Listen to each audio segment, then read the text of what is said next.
जैसे कई बार आप क्रिकेट के मैच में ही देखते होंगे कि कुछ बॉल्स स्टार्ट में बहुत अच्छे आए, लेकिन वहाँ पे एक अच्छे बल्लेबाज का गुण ये है कि वो पेशेंस के साथ उन अच्छे बॉल्स को झेल ले या खेल ले, क्योंकि रन बनाने के लिए और भी बॉलर्स आएंगे। लेकिन यदि हड़बड़ाहट में हमने विकेट खो दिया तो मैच हार सकते हैं। और यहाँ मैच जीतने की स्ट्रेटजी में इस स्ट्रेस को विशेष रूप से हमें मैनेज करना होगा। जो आप बेस्ट दे सकते हैं वही दीजिए, और बेस्ट आप तभी दे पाएंगे जब किसी भी स्तर पे आपको तनाव नहीं होगा। आजकल विद्यार्थियों का बड़ा ही ज्वलंत प्रश्न आ रहा है कि पीटी के लिए हम स्ट्रेस को कैसे मैनेज करें। इसको हम तनाव प्रबंधन भी कह सकते हैं। हालांकि हिंदी माध्यम के परीक्षार्थी भी इस स्ट्रेस मैनेजमेंट टर्म को अच्छे से जानते हैं। पीटी बहुत करीब आ चुका है, 16 जून को है। हालांकि इस बार पीटी में अतिरिक्त समय मिला है, इसके बावजूद प्रतिवर्ष ऐसा होता है, अतिरिक्त समय के बावजूद भी विद्यार्थियों का ये कहना होता है सर ये छूट गया, या इसमें मुझे अब टेंशन हो रहा है, तनाव हो रहा है। तो इसमें जो मैंने आज तक अपने टीचिंग करियर में, या मैं जब तैयारी किया करता था तब भी, तनाव को या स्ट्रेस को मैंने 3 स्तरों पे देखा है। पहला इंडिविजुअल अर्थात निजी स्तर पे होता है। अधिकांश विद्यार्थी ये मैसेज करते हैं, खासकर जो न्यू कमर्स हैं अर्थात नई नई तैयारी में हैं, कि सर मेरा ये विषय तैयार नहीं हुआ है, इसके लिए कौन सा हम सोर्स पढ़ें, या कम समय में इसको कैसे तैयार करें, या क्या इसको छोड़ा जा सकता है। दूसरा स्तर होता है कंपैरेटिव, तुलनात्मक। ये ज़्यादा तनावपूर्ण है। विद्यार्थी अक्सर इस बात की तुलना करते हैं कि फलां विद्यार्थी इतनी मोटी मोटी पुस्तकें पढ़ रहा है या पढ़ रही है, या उसने कहा कि मेरा सब तैयार है। तो कई बार हमारी तैयारी तो बेहतर होती है, लेकिन हम तुलनात्मक रूप से तनाव ले लेते हैं कि उसकी तैयारी कहीं बेहतर तो मुझसे नहीं है, वो पास कर सकता है, कर सकती है, मैं फेल कर जाऊंगा। और तीसरा मैंने देखा है सामाजिक स्तर पर, क्योंकि खासकर हिंदी माध्यम का परीक्षार्थी जब तैयारी करता है तो केवल वही तैयारी नहीं करता है, उसका पूरा परिवार और समाज उसमें जुड़ा होता है। घर में माँ का, पिताजी का, भाई बहन का एक सपना होता है जो उस परीक्षार्थी से, वो लड़की भी हो सकती है, लड़का भी हो सकता है, कि आपके सिलेक्शन के बाद या आप पीटी पास करेंगे, फिर मेंस देंगे, तो एक तो सामाजिक तौर पे एक स्वीकार्यता होता है, समाज में प्रतिष्ठा की वृद्धि होती है। इसके साथ साथ एक नियोजन या प्लानिंग होता है कि सिलेक्शन के बाद हम ये कार्य करेंगे, क्योंकि सामान्यतः खासकर हिंदी माध्यम से या तो निम्न वर्ग के या मध्य वर्ग के लोग ही तैयारी करते हैं। तो परीक्षार्थी यहाँ पे इस तीनों स्तरों को, जो तनाव आता है या स्ट्रेस आता है, उसको कैसे मैनेज करेंगे।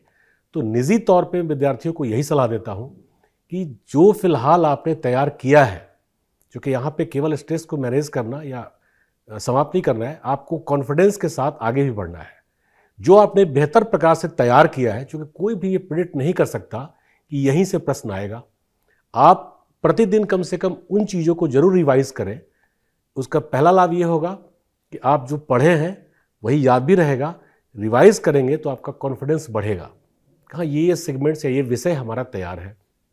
दूसरा, कंपैरेटिव के चक्कर में कभी फंसे ही नहीं कि उनका ये तैयार है, उनका नहीं है। क्योंकि उनका तैयार है या नहीं है ये महत्वपूर्ण नहीं है, आपका कितना तैयार है ये ज़्यादा महत्वपूर्ण है। और ख़ासकर पीटी के तैयारी में ये बहुत महत्वपूर्ण हो जाता है कि आपने जिन सोर्सेज को आधार बना करके तैयारी किया है, कंटेंट के स्तर पे, कंसेप्ट के स्तर पे, उसी को लेकर आप कंटिन्यू कीजिए। क्योंकि अपने विद्यार्थियों को हमेशा मैं पानीपत के तीसरे युद्ध का एग्जाम्पल देता हूँ कि उस युद्ध के मूल्यांकन में एक इतिहासकार ने कहा है कि पानीपत के युद्ध ने यह निर्धारित नहीं किया कि कौन शासन करेगा, बल्कि यह निर्धारित किया कि कौन शासन नहीं करेगा। तो यहाँ विद्यार्थियों को मैं यही सलाह दूंगा कि जो मोटी मोटी किताबें या जो कंपैरेटिव स्तर पे सोचते हैं कि उनका तैयार है या नहीं है, इस परिस्थिति या इस पर्यावरण या इस माहौल से यह तय नहीं होता कि कौन पीटी पास करेगा, बल्कि यह निर्धारित होता है कि कौन पीटी पास नहीं करेगा। तो आप इससे बिल्कुल बचने का प्रयास कीजिए। दूसरा, सामाजिक स्तर पे, पारिवारिक स्तर पे जो तनाव या स्ट्रेस आता है, निसंदेह आप एक बड़े सपने को लेकर चलते हैं, ईश्वर करे आपका सपना साकार भी हो, लेकिन ये जब भी आप इस बात को सोचते हैं आप एक दबाव में आ जाते हैं। और विशेषकर परीक्षा हॉल में, जब आप एग्जामिनेशन हॉल में होते हैं और ये सोचना शुरू करते हैं कि अगर मैं फेल कर गया तो क्या होगा, या कई बार ऐसा होता है कि प्रारंभ के ही 5, 7, 10 क्वेश्चन आपको नहीं आता है, लेकिन 5-10 क्वेश्चन बाद में आए, बीच में आए या पहले आए, आप आईएएस बनने जा रहे हैं, इंडिया के टॉप रैंक को होल्ड करेंगे, कल विकास करेंगे, तो आप में इतना पेशेंस या ओवरऑल एक गुणवत्ता होना चाहिए कि आप उस स्ट्रेस को कैसे मैनेज करेंगे। जैसे कई बार आप क्रिकेट के मैच में ही देखते होंगे कि कुछ बॉल्स स्टार्ट में बहुत अच्छे आए, लेकिन वहाँ पे एक अच्छे बल्लेबाज का गुण ये है कि वो पेशेंस के साथ उन अच्छे बॉल्स को झेल ले या खेल ले, क्योंकि रन बनाने के लिए और भी बॉलर्स आएंगे, लेकिन यदि हड़बड़ाहट में हमने विकेट खो दिया तो मैच हार सकते हैं। और यहाँ मैच जीतने की स्ट्रेटजी में इस स्ट्रेस को विशेष रूप से हमें मैनेज करना होगा। तो निजी तौर पे अब आपके सोचने का समय गया कि आपका ये तैयार है या नहीं है। वैसे भी पीटी में 6 विषय और एक करंट अफेयर्स है। अगर आपका 4 विषय भी तैयार है, चूँकि लगभग 50 प्लस पे आपका सिलेक्शन हो जाएगा, और यही एक बेहतर गुणवत्ता युक्त प्रबंधन भी है पीटी का। तो अगर 4 विषय भी तैयार है तो आप उसी पर फोकस करें, या 2 बढ़िया से तैयार है और बाकी 4 विषयों का आधा आधा भी तैयार है तो ले दे के वही 4 विषय हुआ। करंट अफेयर्स इंडिविजुअल अब आता नहीं है, वो सब्जेक्ट बेस्ड होता है, जैसे ज्योग्राफी से कंसर्न करंट, इकोनॉमी से कंसर्न करंट। तो जब भी आप विषय को तैयार करते हैं तो करंट अफेयर्स भी आपका साथ साथ तैयार हो जाता है। तो आप बिल्कुल स्ट्रेस इस रूप में मत लीजिए कि आपका ये तैयार है या नहीं है, उसको समायोजित कीजिए, अर्थात जो आपके पास है उसी के आधार पर आपका चयन होगा, जो नहीं है उस पर सोचना बंद कीजिए। दूसरा, यदि कंपैरेटिव स्तर पे कभी कोई तनाव होता है, उन लोगों से मिलिए मत, बात मत कीजिए, अपने आप पे फोकस कीजिए। और पारिवारिक स्तर पे निसंदेह एक दबाव तो होता है कि हम भविष्य में क्या कर सकेंगे, एक बड़ा सपना है हमारा, लेकिन इस स्ट्रेस की वजह से यदि आप फेल कर जाएंगे तो केवल अफसोस हाथ लगेगा।